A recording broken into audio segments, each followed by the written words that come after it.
నేర్చుకున్నారండి skit. మీరందరూ చూసి ఆదరించాలని కోరుకుంటున్నాను. Will start with first thing.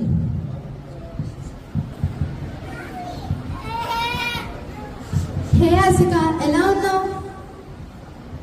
నేను బాగానే ఉన్నా, మరి నువ్వు? నేను కూడా బాగానే ఉన్నా, కానీ బోర్ కొడుతుంది. ఏమైనా కథ చెప్పొచ్చు కదా? కథ? సరే, నీకు పరమానందే శిష్యుల కథ చెప్తాను. పరమానందే శిష్యుడా? మీరెవరు? ఏమిటి ఆ కథ? అరుణకేశి మహామునికి 7 శిష్యులు. చిత్రలేఖ అను గంధర్వ కన్య వల్ల శాపం పొంది వాళ్ళు బుద్ధిహీనంగా మారిపోయారు. అప్పుడు వాళ్ళు పరమానందయ్య దగ్గర శిష్యులుగా చేరుకున్నారు. ఓహో, ఇదేదో బాగుంది. ఇంకా చెప్పు. చెప్పడం ఎందుకు, చూపిస్తా పద.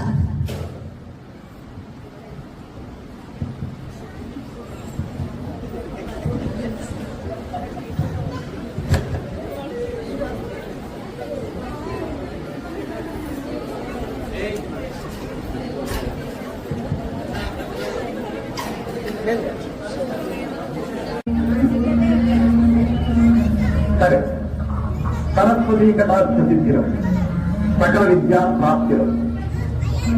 ఆనందం, ఓహాయ్ నిన్నే. ఏమిటండి? పాపం, వీళ్ళెవరో విద్యార్థులే వచ్చారు. వీళ్ళకి కావలసిన వసతి సదుపాయాలన్నీ మన ఇంట్లోనే ఏర్పాటు. నేను మహారాజు గారి మందిరానికి వెళ్ళొస్తాను. లోపలికి వెళ్ళేది నాయన.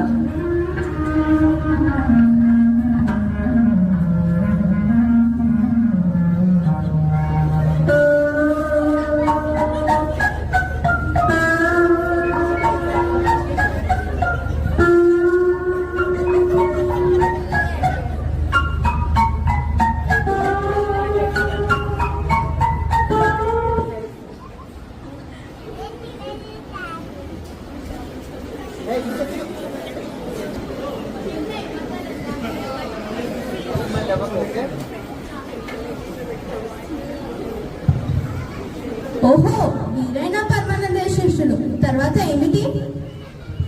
మన గురువు గారు శిష్యులను నదికి పంపి కాలకృత్యాలు తీర్చుకురమ్మని చెప్పాడు. అప్పుడు జరిగిన విపత్తులు వీక్షిద్దాం పద.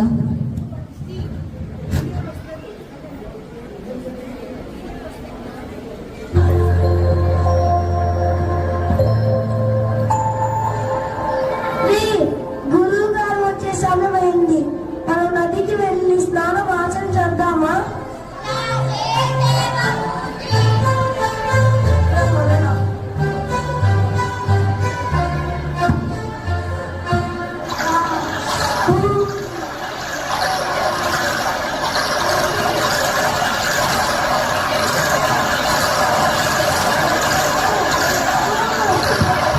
అరే, నీళ్ళు మరి చల్లగా ఉన్నాయా?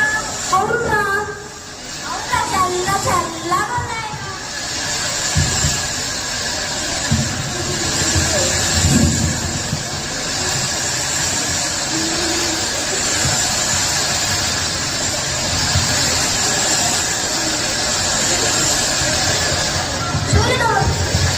ఓం నమో సూర్యాయ నమః. ఓం సూర్యాయ నమః.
రోజులు మాలో ఒక నిజంగానే పోయాడు.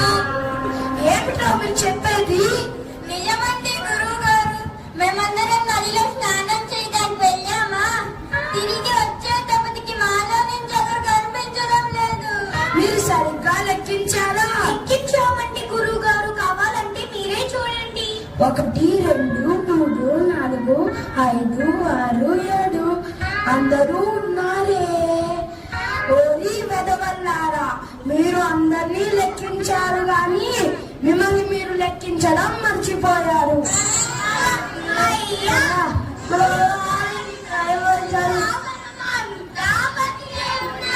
గురువుగారు మనల్ని లెక్కించారు కాబట్టి మనం అంతా బతికే ఉన్నాం రా. మీ తెలివి తెల్లారినట్టే ఉందిలే. ఇక మీ సాధన మొదలు పెట్టండి. అలాగే గురువుగారు.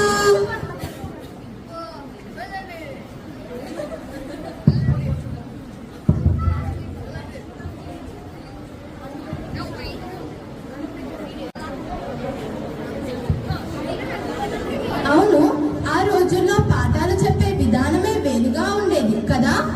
అవును, మన శిష్యులను మేధావులుగా తీర్చిదిద్దడానికి మన గురువు గారు పడిన కష్టాలు నీకు చూపిస్తా కదా.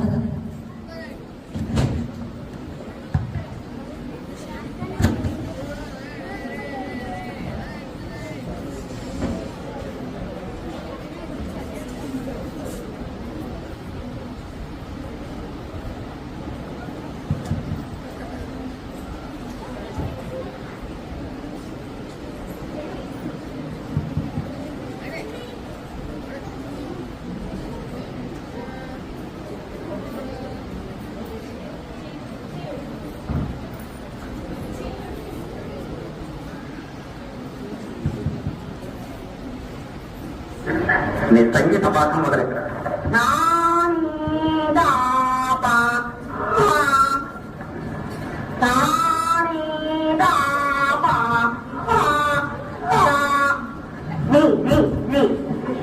కంఠం తీసి పాడరా. సంగీతం నేర్చుకునే వారికి గాత్ర శుద్ధి ఉండాలి. గాత్ర శుద్ధి. ఎక్కడికి వెళ్తున్నావా?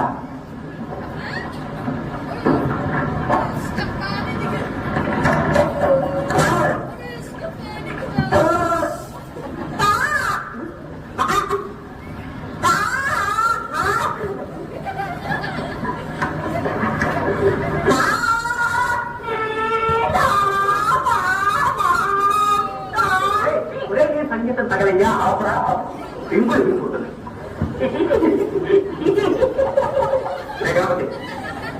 మీ జాతర ఇందాక వచ్చిందిరా. వచ్చేసిందండి. ఏం వచ్చేసింది? దోమూలు ప్రథమ విభక్తి. ఇంకా విభక్తి లేదట్రా? కాదండి, ఇంకా చాలా వచ్చేసిందండి. అనుద్వారానికి పరమైనప్పుడు కచ్చదవను పచ్చడి బద్దలగును. తెల్లవారా ఎప్పుడు భోజనం సాధనట్రా. నేను చెప్పేది బాగా వింటా. అనుస్వారానికి పరమైనప్పుడు కచ్చట తపాలు గజడ దవలను. అన్నదానికి పరమైనప్పుడు కచ్చట తపాలు గజడ దవలను. నీ కర్మ ఇంతేరా.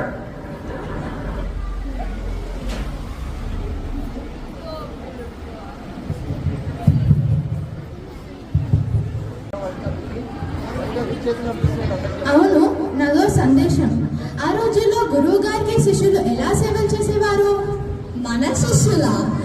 సరే, మన శిష్యులు గురువు గారికి ఎలా సేవలు చేశారో చూపిద్దాం పద.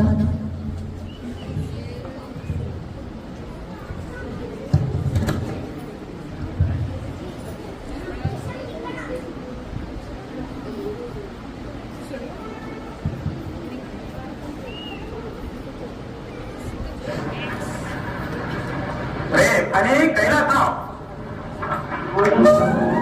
దారా భోజనం కొంచెం బరువైందిరా. కాసేపు విశ్రమించాలి. అలాగే గురువు గారు, మీకు పరుపు వేస్తాం. మీకెంత పాలు కూడా పడతాం. ఒరే పరుపు ఏంటిరా?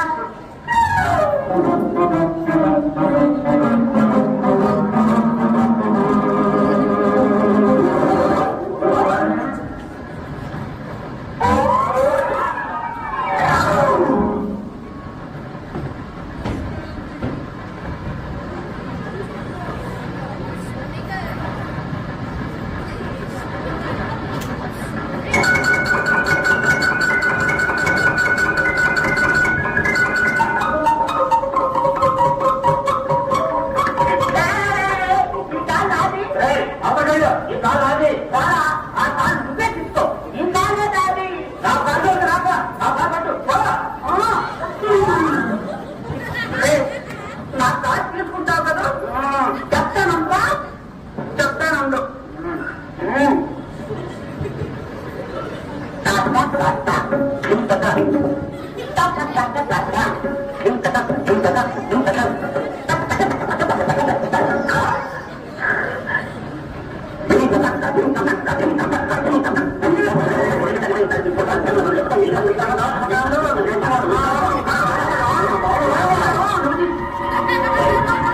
నా కాలు బంగారు కాదురా, నీది ఇద్దరు.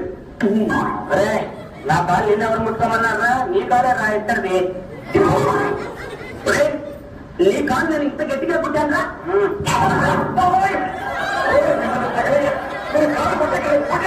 నేను హాస్పిటల్ ఊరుకోరు, మేము వాడు పుట్టినప్పుడు వందే అవ్వకి వందే.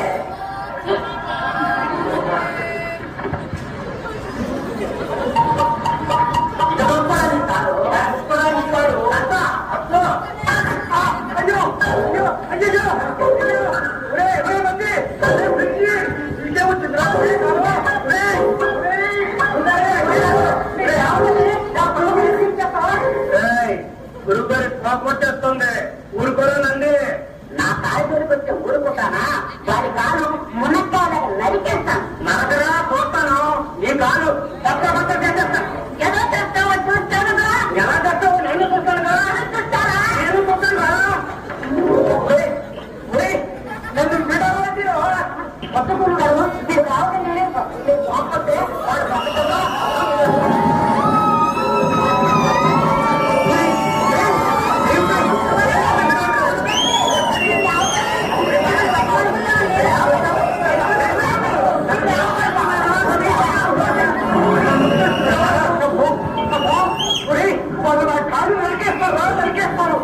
వాళ్ళ కాళ్ళు వాళ్ళు అనుకుంటే వాళ్ళే అనిపిస్తారు. మీరు మాట్లాడకుండా పడుకోండి.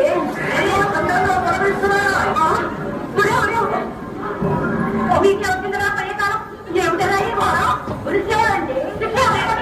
తగ్గలేక నిశ్చారంగా ఉంటా.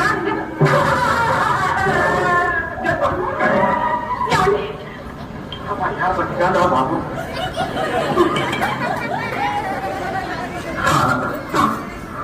నువ్వు రావడానికి ఇంకో క్షణం ఆలస్యమై ఉంటే నా కాళ్ళు తీసేసి ఉండేవాడు.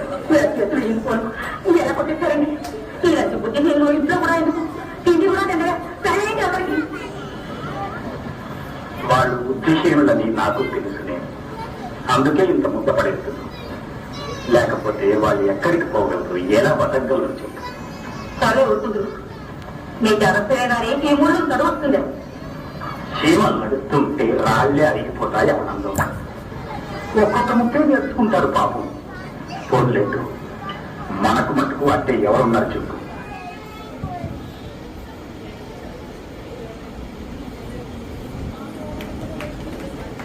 అవును, ఆ రోజుల్లో ఇంటికి చాలా మంది భక్తులు వచ్చేవారంట కదా? అవును, మన గురువు గారి ఇంటికి కూడా బంధువులు వచ్చారు. అప్పుడు మన శిష్యులు వాళ్ళని ఎలా ఆదరించారో చూపిస్తాం మనం.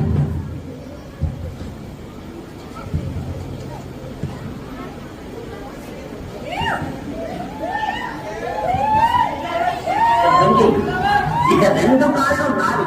నా కాళ్ళు నువ్వు ముట్టుకున్నావు, నిన్ను లెక్కపై కొడతాను. అదే భయం ఎవరు ఏమండి? చంపగా ఏంటి ఇందులో కదరా? మరి ఎలానండి? చెప్పనా? చెప్పండి. ఇలా కొడితే చెప్పకాయ, ఇలా కొడితే దిప్పకాయ, ఇలాగా ఇలా కొడితే జవకాయ, ఇలా కొడితే మొట్టికాయ, ఇలా కొడితే పొట్టు. చాలా బాగా చేశారు. రే మనీ మనీ రంగ గణపతి చాలా బాగా ఆ వాళ్ళంతా నేర్చుకుంటారు. ఆ పాట మరొకసారి జరగబట్టి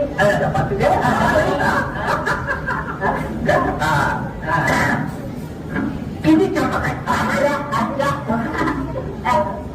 ఇది దిప్పకాయ, ఇది జలకాయ,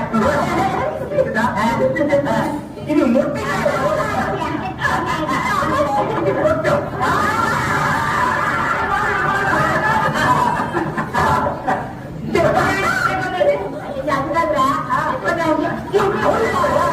మీ అమ్మ కడుపు కావాలా నా మీద చెప్తున్నారు.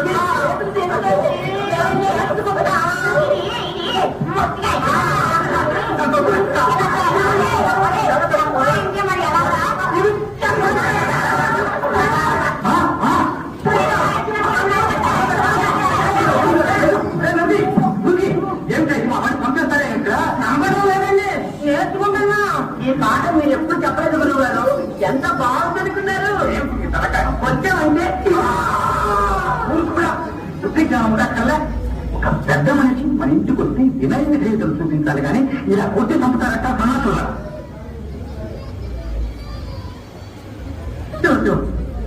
రక్షించారు బాబు.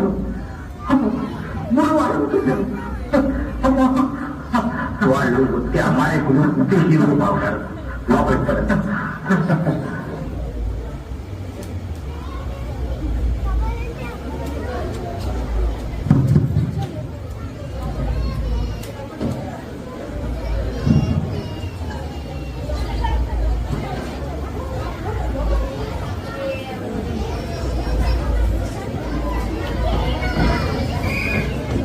మన గురువు గారు పెద్ద మనుషుల్ని ఎలా ఆదరించారో చెప్పారు. కానీ మన శిష్యులు ఏం చేశారు? మన శిష్యులు ఇప్పటి నుంచి పెద్ద మనుషులని ఎలా ఆదరించారో నేను చూపిస్తాను.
ఎంత లావో ఎంత ఎత్తురా.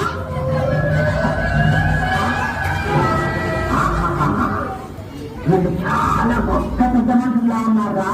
చూస్తే తెలియటం లేదు. వీళ్ళ దగ్గర మనం ఆలోచన దేశంతో ఉండాలి.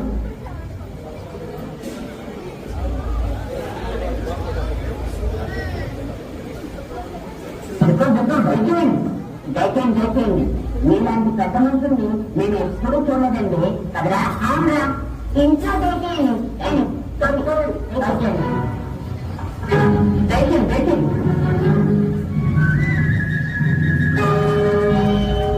ఇది రోజు చిత్తం మా గురువు గారు అండి. లోపల దయచేయండి. రండి రండి రండి.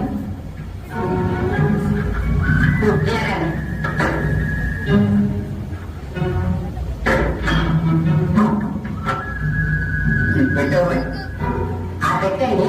అదే అండి మా అమ్మగారి దాంట్లో ఏమండి అందులో పట్టుబట్టలు ఉన్నాయండి, మరలు ఉన్నాయండి. ఇంకా మంచిగా అబద్ధం ఆడకూడదు. వినయంగా అందులో సొమ్ము కూడా ఉందని సొమ్ము కూడా ఉందండి.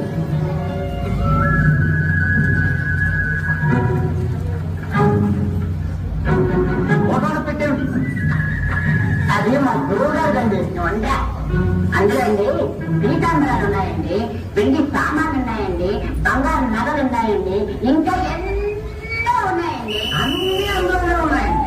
అయితే నీకు చాలా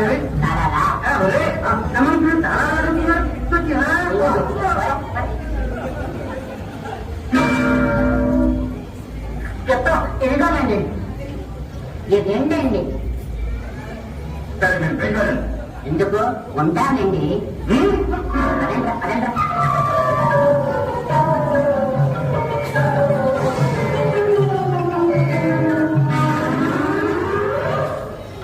చెప్పాను కదా పెద్ద మనుషులని పెద్ద మనుషులు ఈడట్లేదు అలా గొప్ప పెద్ద మనుషులు అవునా చక్కగా అన్ని అడిగి మలీనంగా చేస్తున్నారో చూసావా పెద్ద మనుషులు పద్ధతి అంటారా అన్ని అడిగే పుచ్చుకుంటారు మీద కష్టపడి 2 వేలు కదంతలేవురా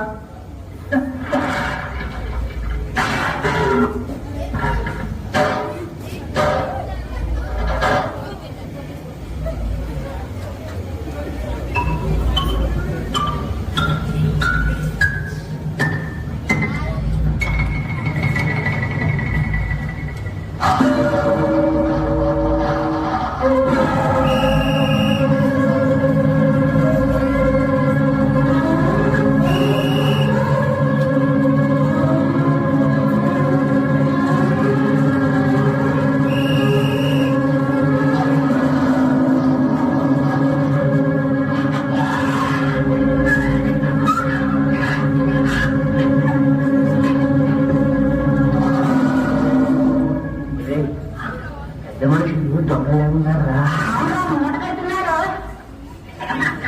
ఎవడైనా మూట కడుతున్నాడు అంటే డబ్బు కొడగట్టున్నాడు అన్నమాట వీళ్ళు తప్పకుండా దొంగలే ఇంతకీ ఈ పెద్ద మనుషులు మన ఇంట్లో ఎలా వచ్చారా చూద్దాం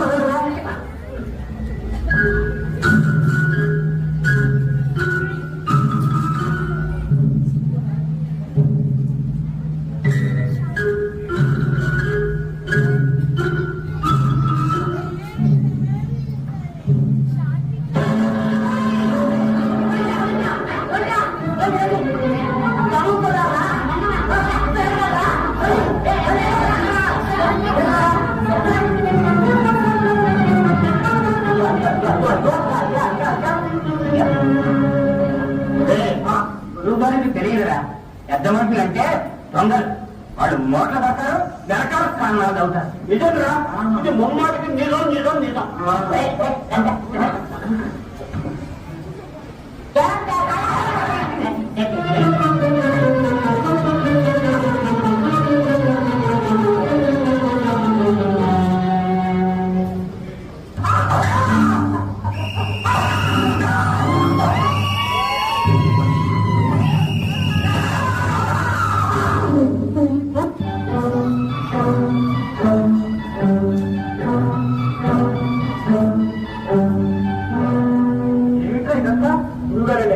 చాలా బాగుంటారు పెద్ద మనుషుల్ని ఎప్పుడు నమ్ముకోదండి ఏమిట్రా పెద్ద మనుషులు దొంగలండి వాళ్ళు ఓటు కట్టారు చూడటానికి కన్నాలు చూస్తారు మా మాతాభక్తం వచ్చి వచ్చి చూడండి అంటే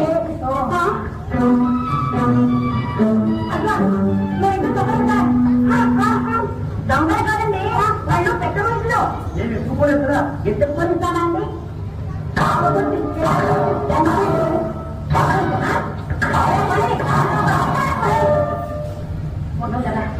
మీ అమ్మగారు చల్లగా నా ఇల్లు కాపాడు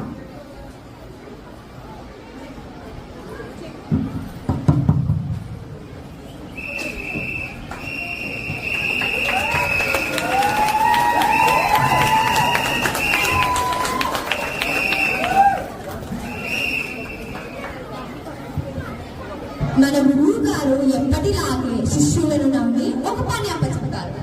అప్పుడు అనుకున్నది ఒకటి, అయినది ఒకటి. చూడాలంటే నాతో పాటు చూపిస్తా. సరే సరే చూద్దాం కదా.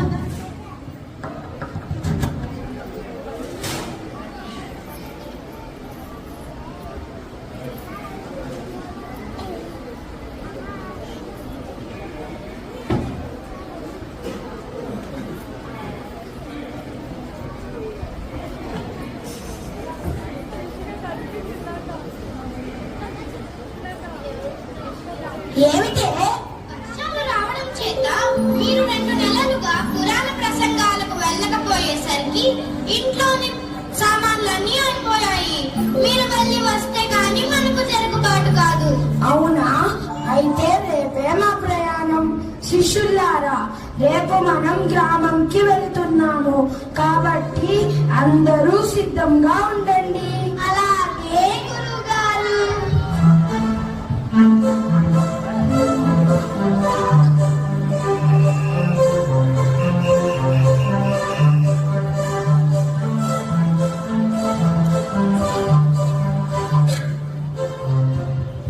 గురువు గారికి నమస్కారం. మీరు చాలా కాలానికి మా గ్రామానికి విచ్చేశారు. మీరు ఇక్కడ కొద్దిసేపు సేద తీరండి. ఈ రోజు రాత్రికి మీరు ఇవ్వబోయే పురాణాల కాలక్షేపం కోసం మేమంతా ఎదురు చూస్తున్నాము. వచ్చిన పురజనులకు వాళ్ళకి ఏమి కావాలంటే అవి వినిపించండి. నేను వెళ్ళి విశ్రాంతి తీసుకుంటాను. అలాగే గురువుగారు.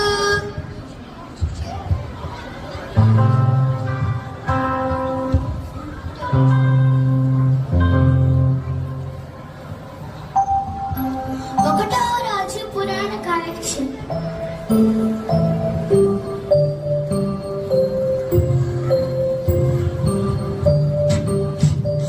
సభకు నమస్కారం. అయ్యోడంటే అయ్యోడే, ఎంత వినయం, ఎంత విధేయత, ఎంత వందనం. సోదరా సోదరీమణులారా, నేను ఈ రోజు చెప్పబోయే విషయం మీకు తెలుసా? నీకు తెలుసా? తెలుసా?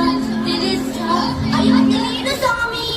అలాగా, తెలియని వారికి ఏం చెప్పినా తెలీదు. గురువు గారు ఏదేదో చెప్పారు, కానీ ఈ స్వామి మాత్రం ఏం చెప్పకుండా వెళ్ళిపోయారు.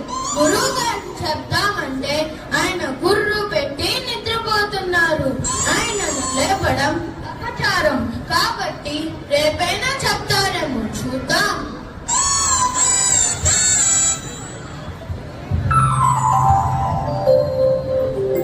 రెండవ రాజు పురాణ కాలక్షేపం.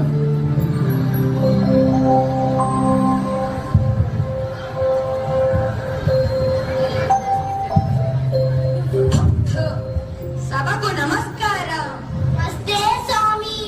నేను ఈ రోజు చెప్పబోయే పురాణం మీకు తెలుసా? తెలీదంటే ఎంతంతా వస్తుందో. తెలుసు తెలుసు. తెలిసిన వారికి ఇంకా చెప్పడానికే ఉంది. మళ్ళీ ఇలానే జరిగింది. రేపు కూడా ఉంది కదా, రేపు చెప్తారేమో, చూద్దాం.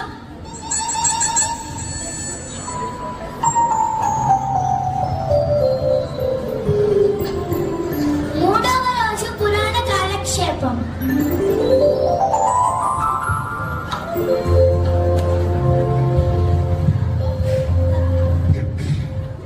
సభకు నమస్కారం. నమస్తే స్వామి. నేను చెప్పబోయే పురాణం మీకు తెలుసా? తెలీదు. ఈ మాత్రం దానికి నేనెందుకు? తెలిసిన వాళ్ళు తెలియని వారికి చెప్పుకోండి. వీళ్ళేం చెప్పలేదురా. ఈ 3 రోజులు వీళ్ళు అనవసరంగా మేపావు. ఈ రోజు వీళ్ళు చిత్తం కొడతారంట్రా. చూడండిరా, గ్రామ ప్రజలు వస్తున్నారు. అయ్యో అయ్యో, కాపాడండి. ఓరి దేవుడు, నా శిష్యులు ఏమిటో తన కార్యం చేసినట్టున్నారు. నేను పారిపోతే మంచిది. అయ్యో దేవుడా, అమ్మా.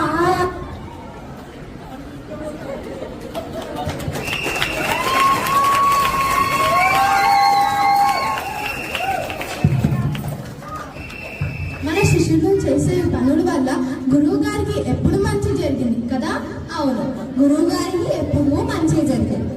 మరి వాళ్ళకి శాప విమోచనం జరిగిందా? జరిగింది. చిత్రలేఖ వివాహం జరిగిన తరువాత వాళ్ళు శాప విముక్తులయ్యి మళ్ళా అరుణకేశు మహాముని దగ్గరికి చేరుకున్నారు. కథ ఎలా నచ్చింది? ఓ, నాకు చాలా బాగా నచ్చింది.